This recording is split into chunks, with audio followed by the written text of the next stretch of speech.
6 number প্ৰশ্ন, কেৱল গাখীৰত পোৱা এক শৰ্কৰাবিধৰ নাম। শুদ্ধ অপশ্যনটো হ'ব অপশ্যন চি গেলেক্টছ। 7 নম্বৰ প্ৰশ্ন, প্ৰাণীৰ পুষ্টি হল।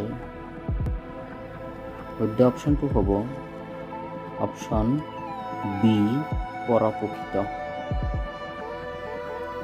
8 নম্বৰ প্ৰশ্ন, এমিবাৰ পাচন প্ৰক্ৰিয়াটো হল। শুদ্ধ অপশ্যনটো হ'ব অপশ্যন চি অন্তঃকোষীয়। 9 নম্বৰ প্ৰশ্ন, সৌৰ কণাত নিহিত হৈ থকা শক্তি হল। শুদ্ধ অপশ্যনটো হ'ব অপশ্যন বি কোৱাণ্টাম। 11 নম্বৰ প্ৰশ্ন,